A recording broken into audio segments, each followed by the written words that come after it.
You're listening to Southeast Radio's Business Matters with Karl Fitzpatrick in association with Wexford Insurances. Challenge us at Wexford Insurances 0818 31 30 30.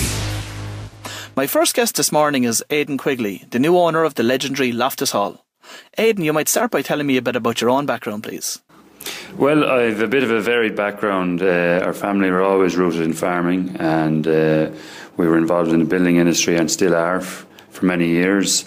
And now we've branched into unfamiliar territory, into tourism. Tell me a bit about the history behind Loftus Hall for the benefit of those that wouldn't be originally from County Wexford that would be listening to the show. Well, Loftus Hall has probably got one of the most legendary stories associated with a house like this, and its story is well known nationally and internationally. One particular night, a storm on Hook Peninsula, which wouldn't be unusual, brought a certain traveller to the area. He stepped off his ship and he looked for a house on the peninsula, and the only lights were on were Loftus Hall. Now, this particular dark stranger, he was a questionable character because he stayed for a couple of days in the house playing cards and getting very familiar with a young girl called Anne Tottenham. But eventually one day she dropped her hand of cards, and when she went down to pick them up, she discovered that he had a cloven hoof, and she screamed. Now, he didn't exit as he came in through the front door. He decided to go out through the ceiling in a ball of fire. And that's where the legend of Loftus Hall is. And we've been delighted to be able to relive that legend for people and tell the stories of the house. So tell me about your association with the house. When did that start? We purchased the house back in late August of 2011. We had no intention to do much with the house, really, only preserve it in its state. We were going to farm the land that was around the house, but when we got into the fabric of the house, we discovered we had a big problem on our hands and the roof had to be completely redone. So the house forced our hand, and we discovered that we were now working for the house.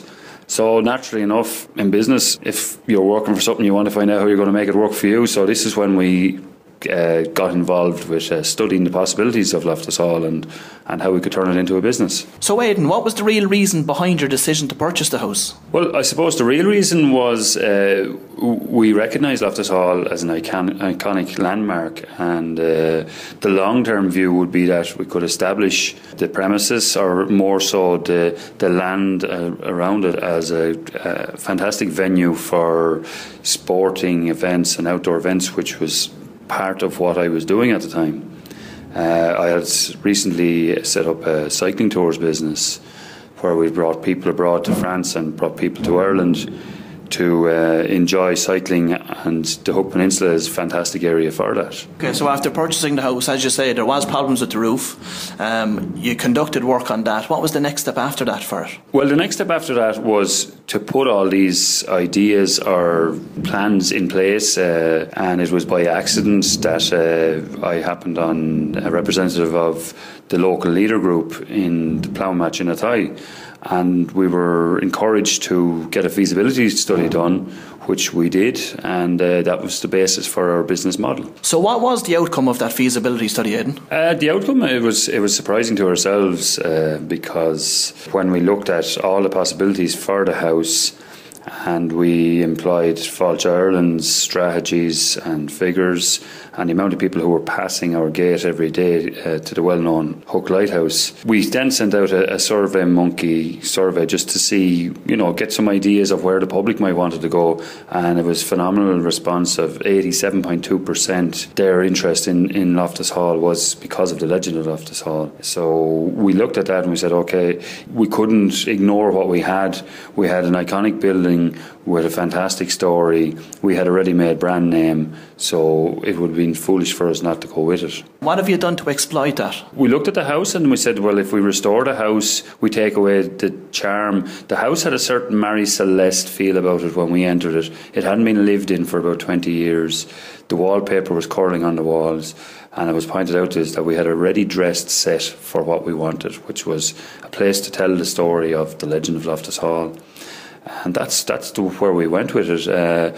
Branding was very important to us then, because everyone knows when you mention Loftus Hall, locally, people automatically know what you're talking about. So it was important for us to develop that branding, that we had iconic imagery to follow with that, and that's where we started first, really. So Aidan, apart from the roof itself, what other work has been done to the house since you purchased it 12 months ago? Well, Karl, there's been a considerable amount of work done to maintain or I suppose preserve the fabric of the house, and a lot of that has been structural. The house hit her lies well, is the way I describe it. She didn't show us her hand straight away, so it's only when we got into working that we discovered there was a lot of structural problems in the house that had to be addressed, because we didn't realise how close this house was to ruin.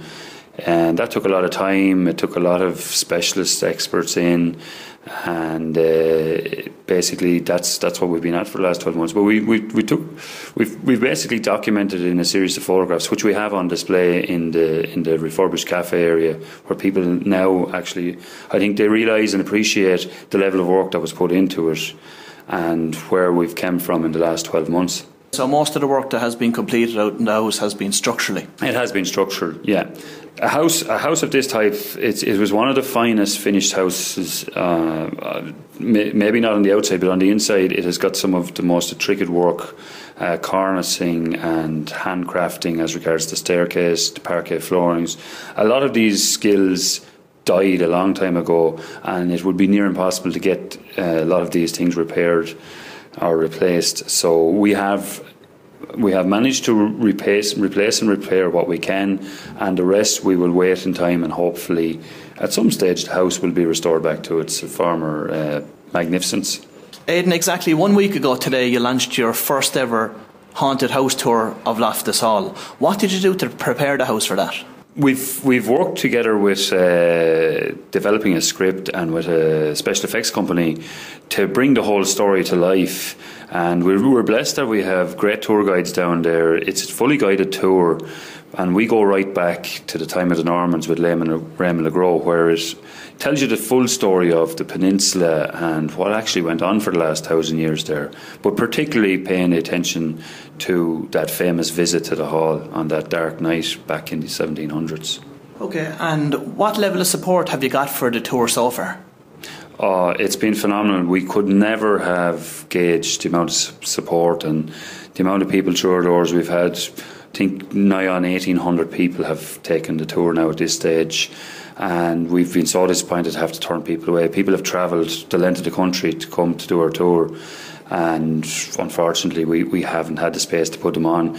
But even then, their support has been great. They fully support us for putting some life back to the hall, and we hope that support will stay with us for a number of years to keep this project alive. Well, we actually intended to finish up this tour tomorrow. That would have been the end of our Halloween season, but due to the demand and the requests that we run it again next weekend, we're now actually almost fully booked up for next weekend. So as long as the public want this tour, we will keep it there. So Aidan, once the Halloween festivities finish, what's the plan for the house after that?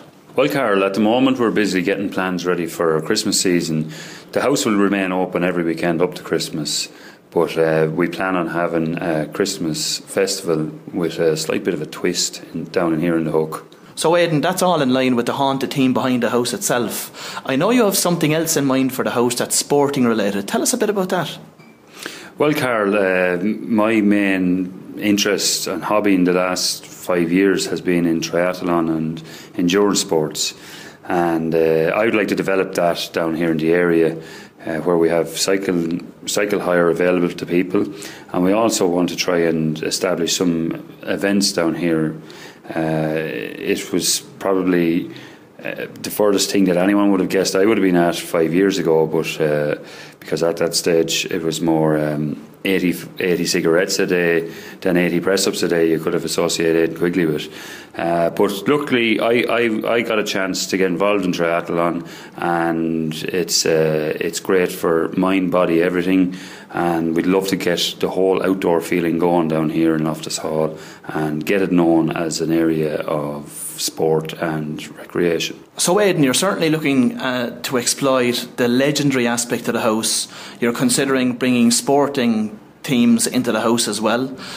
What else have you in store for the house over the coming years?